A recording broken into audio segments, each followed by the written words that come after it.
ሰላም ጤና ይስጥልኝ። የተወደዳችሁ የሰለዳ ሚዲያ አድማጭ ተመልካቾቻችን እንዴት ቆያችሁ? ለዕለቱ መራርጠን ወደ እናንተ ለማድረስ ያዘጋጀናቸው አዳዲስ ትኩስና ወቅታዊ መረጃዎችን ይዘን ቀርበናል። መረጃዎቻችን እየተከታተላችሁ እስከ ፕሮግራማችን ፍጻሜ ከኛ ጋር እንድትቆዩ ከወዲሁ በታላቅ አክብሮት ጋብዛለሁኝ። ከአየር መንገድ ደህንነት ጋር ተያይዞ በወንጀል የተከሰሱት እነ ዮሐንስ ዳንኤል ከእስር እንዲፈቱ ትዕዛዝ ተሰጠ። የፌዴራል ከፍተኛ ፍርድ ቤት አንደኛ ልዩ ከባድ ወንጀል ችሎት ከኢትዮጵያ አየር መንገድ ደህንነት ጋር ተያይዞ በወንጀል የተከሰሱት እነ ዮሐንስ ዳንኤል ወይም በቅጽል ስሙ ጆን ዳንኤል በእስራት እንዲቀጡ ወስኖ የታሰሩት በቂ ስለሆነ ከእስር እንዲፈቱ ትዕዛዝ ሰጥቷል።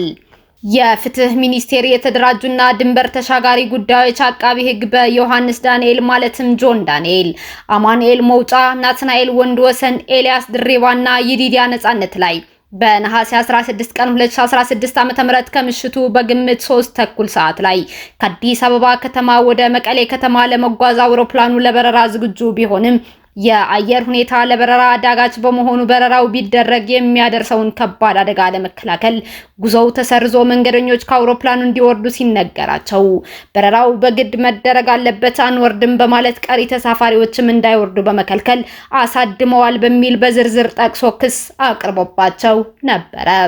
በተጨማሪም አቃቢ ህግ አንደኛ ተከሳሽ ጆን ዳንኤል ላይ በሶስተኛ ክስ የኮምፒውተር ወንጀል ለመቆጣጠር የወጣውን አዋጅ ቁጥር 958/2008 አንቀጽ 13 ንዑስ አንቀጽ 3 ስር የተመለከተውን ድንጋጌ በመተላለፍ ክስተቱን ቲክቶክ በተባለ ማህበራዊ ሚዲያ በተንቀሳቃሽ ምስል ቀርጾ በቀጥታ ስርጭት ማስተላለፍ የሚል ክስ አቅርቦበትም ነበረ።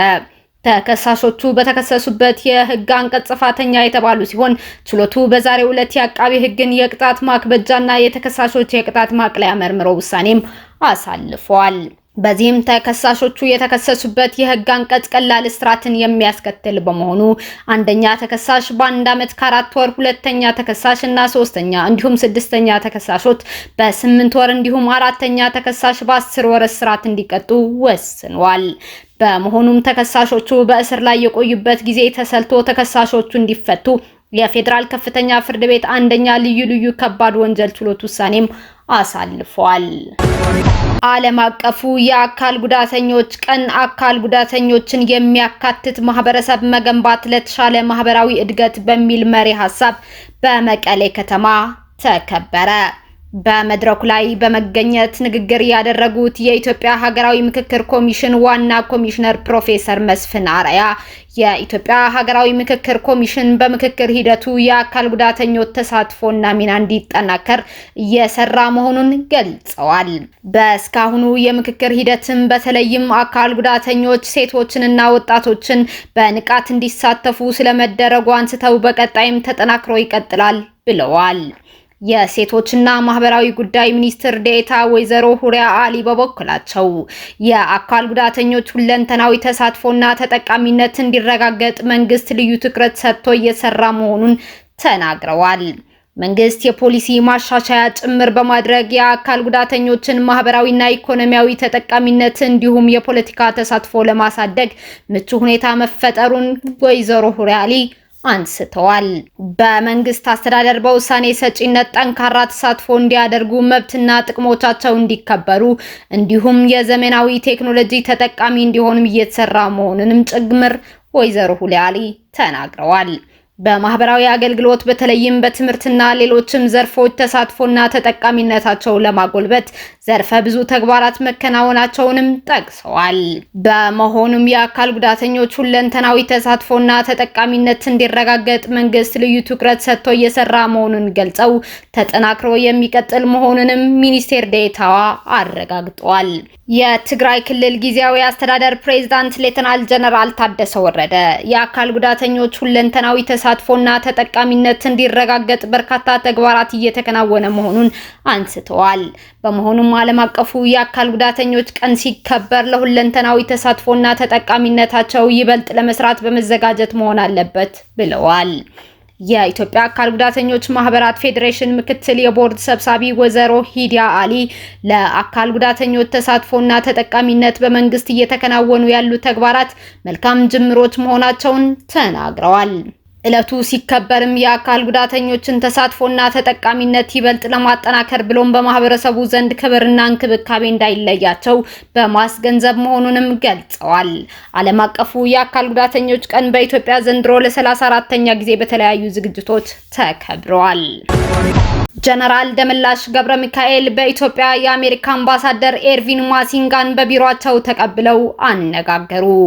የኢትዮጵያ ፌዴራል ፖሊስ ኮሚሽነር ጀነራል ደመላሽ ገብረ ሚካኤል በኢትዮጵያ የአሜሪካ አምባሳደር ኤርቪን ማሲንጋን በቢሮአቸው ተቀብለው አነጋግረዋል። ኮሚሽነር ጀነራሉ የኢትዮጵያና የአሜሪካ የፖሊስ ለፖሊስ ግንኙነትን የበለጠ በማጠናከር ሽብርተኝነትንና ሌሎች ድንበር ተሻጋሪ ወንጀሎችን በጋራ ለመከላከል በልምድ ልውውጥ፣ በአቅም ግንባታ፣ በትብብር አብሮ ለመስራት አምባሳደር ኤርቪን ማሲንጋ ጋር ሰፊ ውይይት አድርገዋል። አምባሳደር ኤርቪን ማሲንጋ በበኩላቸው የሁለቱን ሀገራት ፖሊስ ለፖሊስ ግንኙነት የበለጠ ለማሳደግ ሀገራቸው ከፍተኛ ፍላጎት እንዳላት ገልጸው በተለይም ሽብርተኝነትና ሌሎች ድንበር ተሻጋሪ ወንጀሎችን በጋራና በትብብር ለመከላከል አሜሪካ ቁርጠኛ መሆኗን ከፌዴራል ፖሊስ የተገኘው መረጃ አመላክቷል። የአልጀሪያ ህዝባዊ ዲሞክራሲያዊ ሪፐብሊክ ፕሬዝዳንት የአፍሪካ ህብረት ኮሚሽን ሊቀመንበር መሐሙድ አሊ የሱፍን በቢሮአቸው ተቀብለው አነጋገሩ።